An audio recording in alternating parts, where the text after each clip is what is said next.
सो है my dear audience, how are you all. So आज का जो टॉपिक है वो बनारस हिंदू यूनिवर्सिटी के बारे में है और आज हम डिस्कस करेंगे बनारस हिंदू यूनिवर्सिटी यानी कि बीएचयू के बारे में। सो आज हम बात करेंगे बीएचयू के बारे में। बीएचयू के सिलेबस को हम डिस्कस करेंगे, बुक्स को देखेंगे, आप बुक्स कौन कौन सी रेफ़र कर सकते हो अपने प्रेपरेशन के लिए। सिलेबस देखा जाएगा आज और आप लोगों को वो सारी छोटी छोटी इन्फॉर्मेशन दी जाएगी इसी वीडियो में। सो वीडियो का एंड तक देखो और बने रहो और एंड में वीडियो को सब्सक्राइब करना मत भूलना। तो आज का जो कंटेंट है, आज का जो टॉपिक है वो कुछ ऐसे हैं।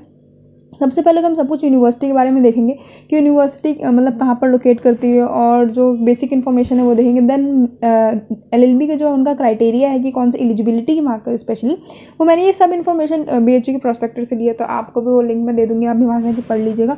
और फिर पूरी इन्फॉर्मेशन देखेंगे जो भी आपके एग्जाम की होती है। देन सब्जेक्ट को देखेंगे और देन हम सिलेबस को देखेंगे और लास्ट में सीट्स को भी देखेंगे, क्योंकि ये सारी चीज़ें आपको उसी प्रोस्पेक्टर में मिल जाएंगी। तो लेट्स गेट स्टार्टेड। तो सबसे पहली चीज़ all about the university. University को देख लेते हैं। एक चीज़ को हम देखेंगे, जो हमारी बीएचयू है उसको कहते हैं बनारस हिंदू यूनिवर्सिटी और ये यूपी में लोकेट करती है। और इसके साथ यहाँ पर 2 कोर्सेज प्रोवाइड किए जाते हैं लॉ के। यहाँ पे ये जो पहली बात, तो जो यहाँ पर लॉ होता है, मतलब इस वाली यूनिवर्सिटी का जो लॉ होता है वो आपको यूजी कोर्स में मिलेगा। और अगर हम दिल्ली यूनिवर्सिटी के बारे में बात करें तो दिल्ली यूनिवर्सिटी लॉ के कोर्स को पीजी कोर्स में मानती है।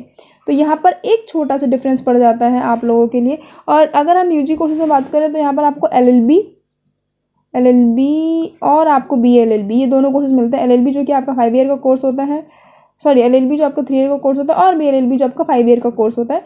सो ये वाले जो चीज़ें हैं वो आपको यहाँ पर पता चलेगी। नेक्स्ट हम देख लेते हैं। अब हम पूरे इन्फॉर्मेशन देंगे कि एलिजिबिलिटी क्या है। ये पूरा चीज़ जो मैंने लिया वो पूरा का पूरा मैंने प्रोस्पेक्टर से लिया है, तो आपको मैं ये लिंक दे दूँगी डिस्क्रिप्शन बॉक्स में, चेक करना वहाँ पर। और सारी की सारी इन्फॉर्मेशन आप खुद भी गैदर कर सकते हैं इस नोटिस को पढ़ने के बाद। तो पहला पॉइंट मैं देखूँ, फैकल्टी ऑफ लॉ जो आपकी बीएचयू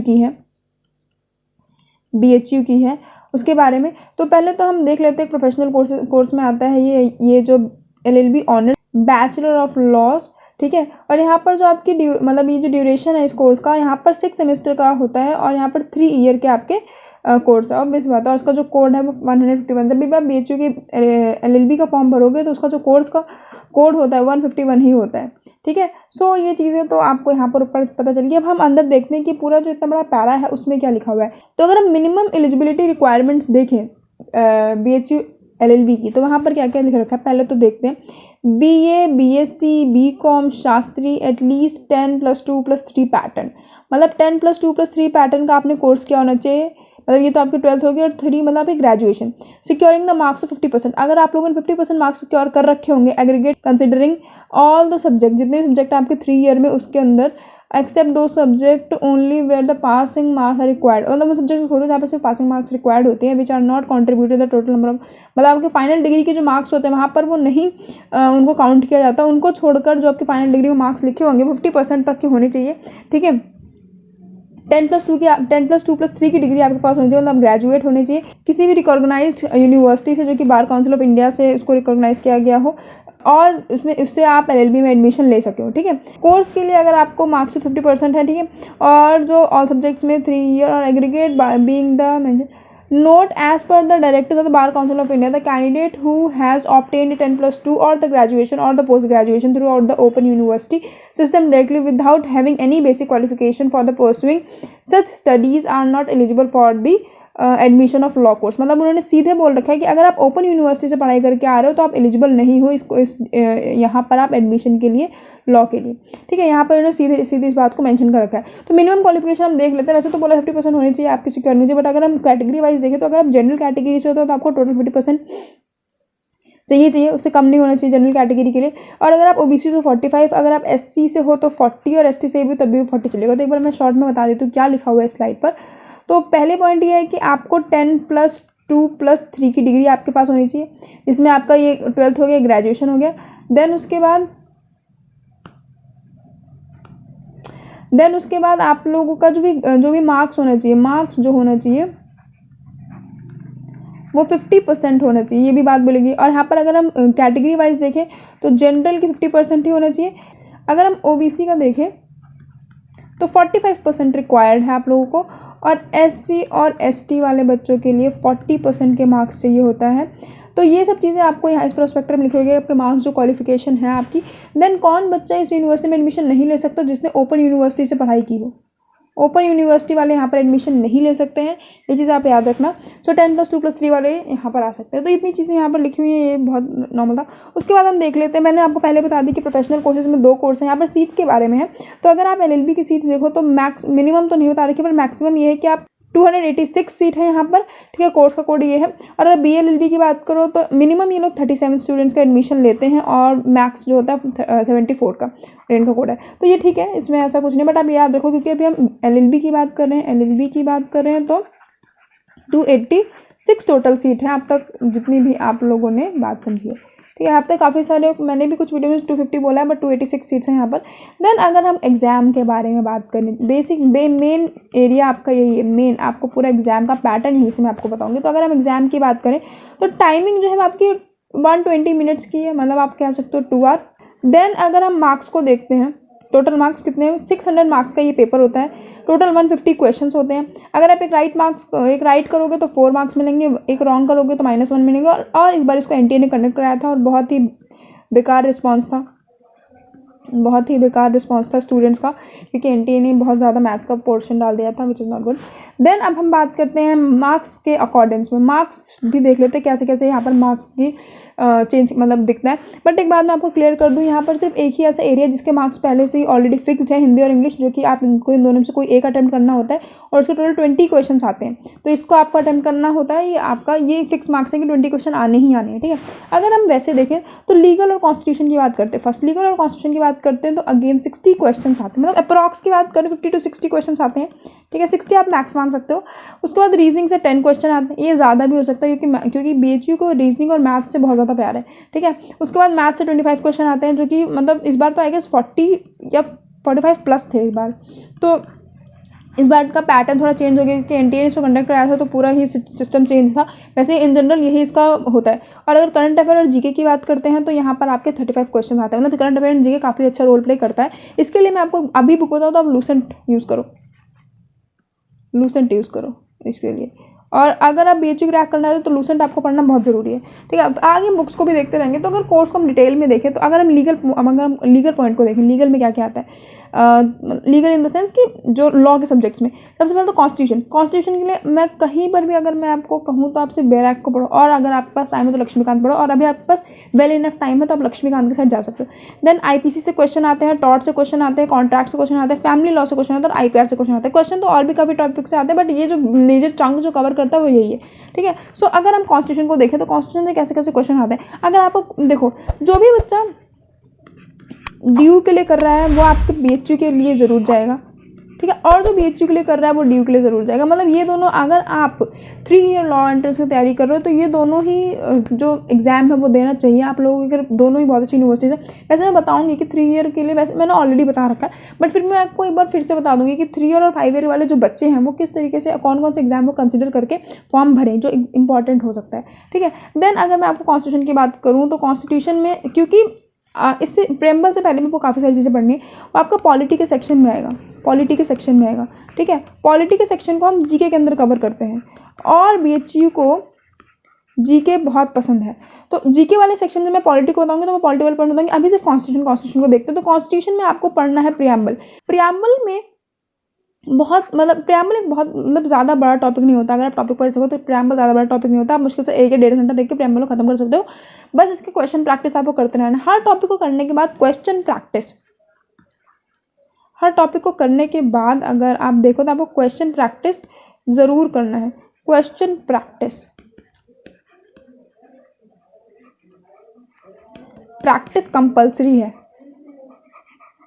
कंपल्सरी है, ठीक है। उससे आपको करना है, क्योंकि क्वेश्चन प्रैक्टिस करोगे तो आपको सभी इन्फॉर्मेशन जो भी आपने ली होगी उसकी श्योरिटी मिल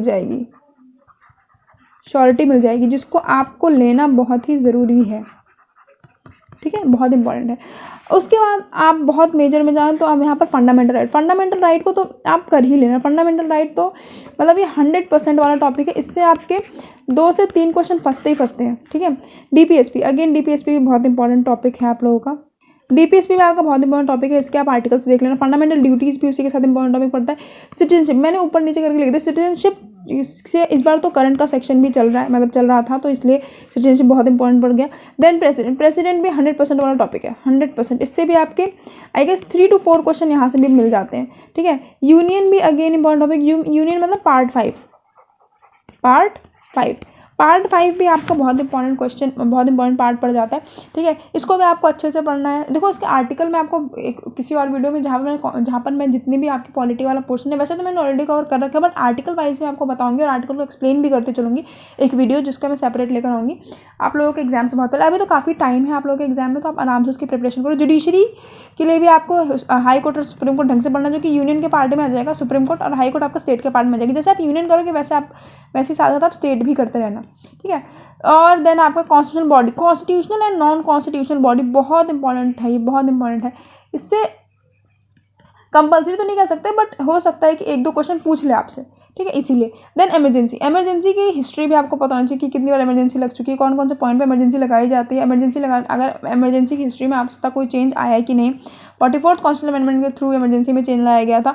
देन आपका इमरजेंसी में कौन कौन से फंडामेंटल राइट जो होते हैं वो रहते हैं, 20 and 21, ठीक है। ऐसे क्वेश्चंस को करना है। इमरजेंसी का सोर्स क्या है ये पता होना चाहिए। देन आता है आपका पंचायत और municipality, panchayat and municipality, okay, ये भी कर लेना। गवर्नर के भी जिस तरीके से प्रेसिडेंट को जैसे पढ़ना है, जो कि मैंने भी आपको बताऊंगी, जिस तरीके से प्रेसिडेंट पढ़ना है वैसे। और एक कॉन्स्टिट्यूशन हिस्ट्री जिसमें आपको पूरी चीज़ें, आपकी पॉलिटी वाला एरिया है, ठीक है। जिस तरीके से आपको कॉन्स्टिट्यूशन हिस्ट्री करनी है वो भी मैं आपको बताऊंगी। तो वैसे तो ये पूरी वीडियो, पूरा जो एरिया है उसको मैंने ऑलरेडी अपने चैनल पे कवर कर रखा है। इसकी मैं आपको वीडियो भी का लिंक भी मैं आपको डिस्क्रिप्शन बॉक्स में प्रोवाइड कर दूंगी, वहाँ से आप देख लीजिएगा। अब मैं आपको थोड़ा सा बता देती हूँ कि आप जब ये करोगे, जब आप प्रेसिडेंट पे आओगे तो प्रेसिडेंट पे आपको कैसे कैसे चीज़ों को करना है, ठीक है। कौन कौन से पॉइंट को आपको बहुत ही ध्यान से पढ़ना है, सो दैट प्रेसिडेंट वाला जो आप एरिया कवर करो तो आप उसमें से कुछ चीज़ ना भूलो, ठीक है। तो वो पॉइंट्स अभी हम देखते हैं। 2 सेकेंड, इस बोर्ड को मैं थोड़ा क्लीन कर दूँ अपने। सो अब हम बात करते हैं कुछ इंपॉर्टेंट पोस्ट के बारे में, जब आप पढ़ो तो उसको आपको पता होना चाहिए। तो पहले तो हम देख लेते हैं प्रेसिडेंट का पहले तो आपको आर्टिकल पता होना चाहिए। आर्टिकल कौन सा आर्टिकल में बात की गई स्पेसिफिकली कि प्रेसिडेंट होना चाहिए। देन उसके बाद आपको उनका एज पता होनी चाहिए, ठीक है, 35। देन आपको पता होना चाहिए कि उनका इलेक्शन कैसे होता है, ठीक है। देन आपको पता होना चाहिए कि एक इम्पीचमेंट भी होता है, इम्पीचमेंट का प्रोसीजर आपको पता होना चाहिए, ठीक है। उसके बाद प्रेसिडेंट की पावर्स क्या है, प्रेसिडेंट का मतलब जुडिशियल, एग्जीक्यूटिव एंड आपकी लेजिस्लेटिव, ये तीनों पावर्स आपको पता होनी चाहिए प्रेसिडेंट की क्या है, ठीक है। उसके बाद आपने ये देख लिया इसके बाद आप 7th करो उनकी ओथ कौन कराता है, ठीक है। तो ये सारे, इसके अलावा भी कुछ एक्स्ट्रा पॉइंट होंगे वो। अच्छा हाँ, ये भी पता होना चाहिए कि जो प्रेसिडेंट हैं वो कौन से पार्ट में आते हैं, पार्ट 5, ठीक है। प्रेसिडेंट अगर स्पेसिफिकली बात करें तो उनका आर्टिकल 52 से चलता है और 62 तक चलता है, ठीक है। 63 पर आपके वाइस प्रेसिडेंट की बात आ जाती है, ठीक है। तो ये जितनी भी आपकी कॉन्स्टिट्यूशन पोस्ट है उसमें आपको, जैसे मैंने प्रेसिडेंट का बताया वैसे आपको हर कॉन्स्टिट्यूशन पोस्ट कैसे पढ़ना है, ये 8 पॉइंट बनाने हैं और 8 पॉइंट्स के ऊपर आप अपना करते जाना, ठीक है। इन सब के आर्टिकल, इलेक्शन का कौन सा आर्टिकल है, आई गेस 54, इम्पीचमेंट का कौन सा आर्टिकल 61, ओथ का कौन सा आर्टिकल 60, और उसके बाद उनकी जो पावर है 72 उनको पार्डनिंग पावर देती है। तो ये सारी चीज़ें, उनकी एलिजिबिलिटी बहुत इंपॉर्टेंट, जैसे आप अपने बीएचयू की एलिजिबिलिटी देखते हो वैसे इनकी भी एलिजिबिलिटी देखनी पड़ेगी। एलिजिबिलिटी भी देख लीजिएगा कि किस एरिया पे एक प्रेसिडेंट जो होता है वो एलिजिबल हो सकता है, ठीक है, प्रेसिडेंट के लिए, पोस्ट के लिए। ऐसे ही आपको हर पोस्ट को देखना है। इसके अलावा आप अटॉर्नी जनरल कर सकते हो, ठीक है, attorney general, advocate general, PM, उनके काउंसिल ऑफ मिनिस्टर्स, ये सब चीज़ें कॉन्स्टिट्यूशन में आप बहुत ज़्यादा इंपॉर्टेंट रोल प्ले करती हैं जब भी आप करो। अमेंडमेंट का प्रोसीजर, मैंने अमेंडमेंट नहीं लिखा, अमेंडमेंट, एक मिनट मुझे बोर्ड ही क्लीन कर देने का पूरा। अमेंडमेंट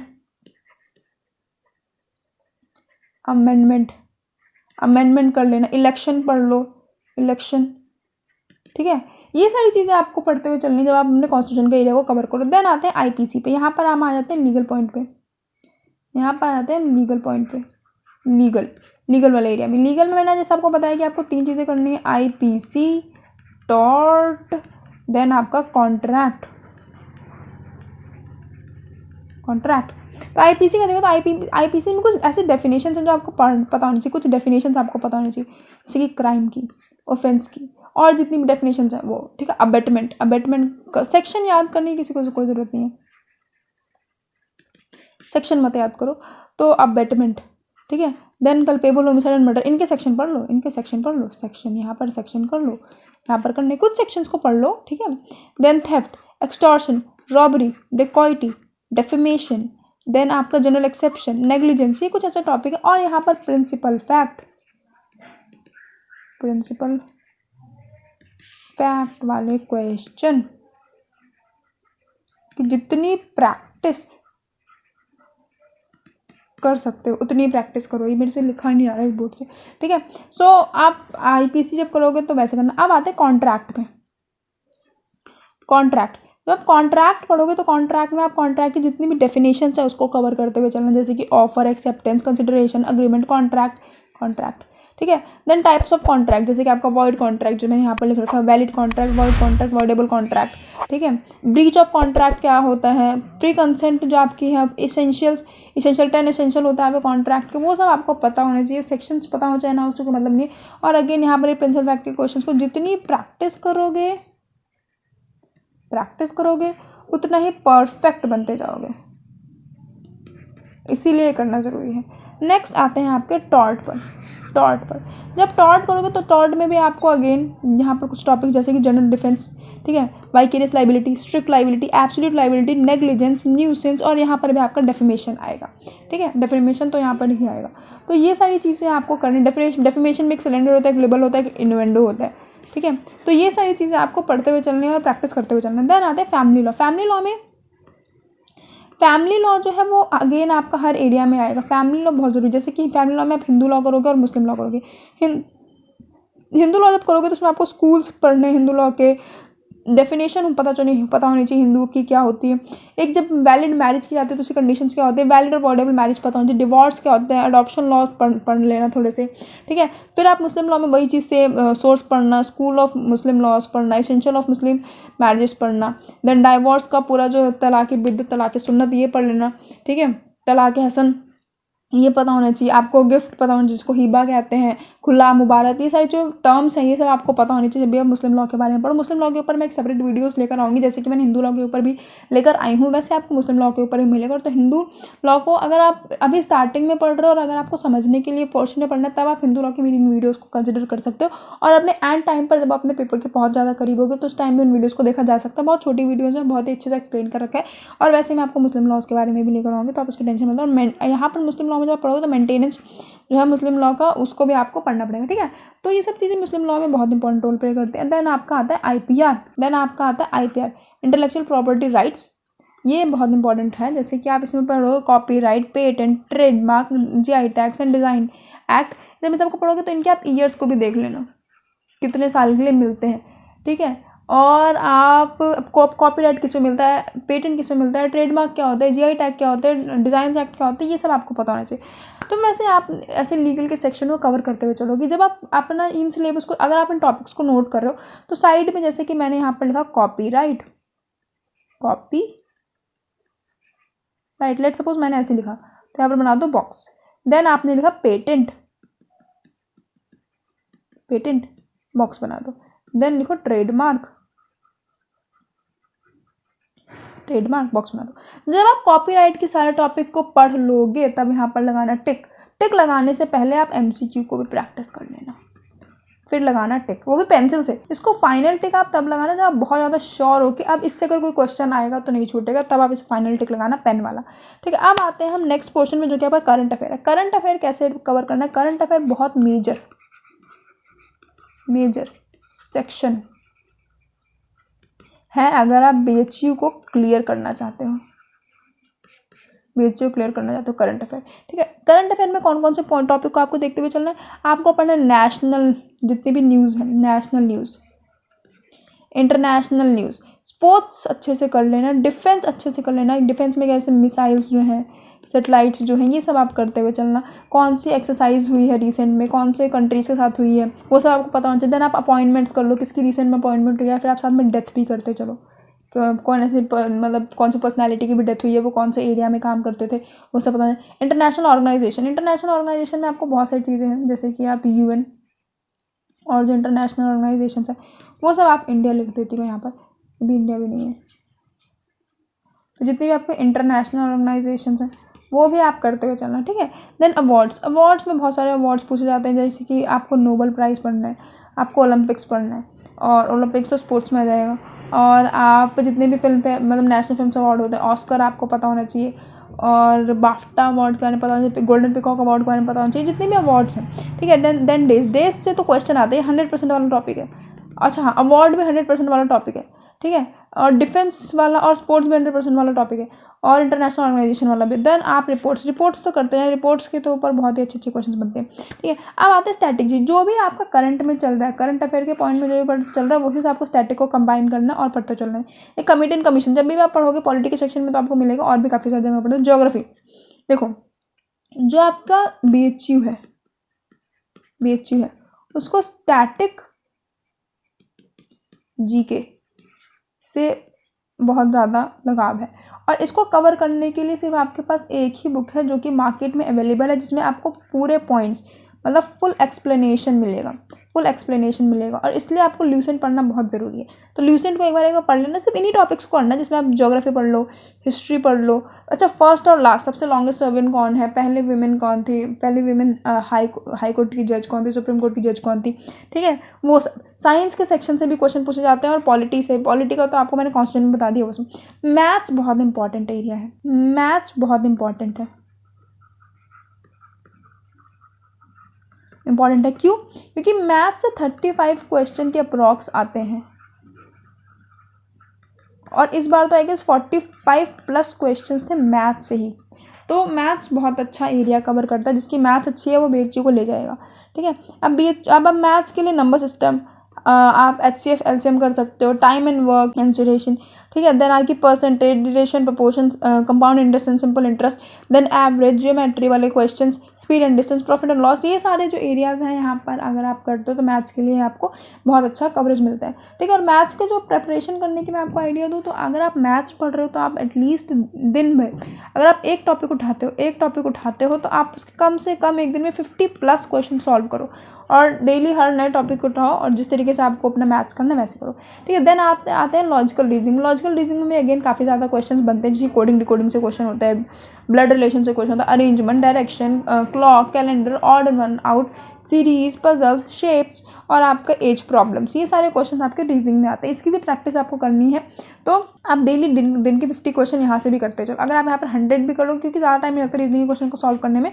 तो आप ये भी कर सकते हो। देन इंग्लिश से आपके आते हैं टोटल 20 क्वेश्चन। इंग्लिश के साथ आपको मिलता है हिंदी, तो जो आपको कंफर्टेबल पड़े आप उसको पढ़िए, ठीक है। इंग्लिश करोगे तो वो क्या, आप इडियम एंड फ्रेजेस करना है, ग्रामर के पोर्शन करना है, पार्ट ऑफ स्पीच करना है, सिनोनिम एंटोनिम करना है, एरर डिटेक्शन करना है। इंग्लिश में इतना ही आता है आपका सिलेबस। अब अगर मैं बुक्स की बात करूँ, अगर अब हम बुक्स की बात करते हैं, कौन कौन सी बुक्स आपको प्रेफर करनी चाहिए, तो वो देख लेते हैं।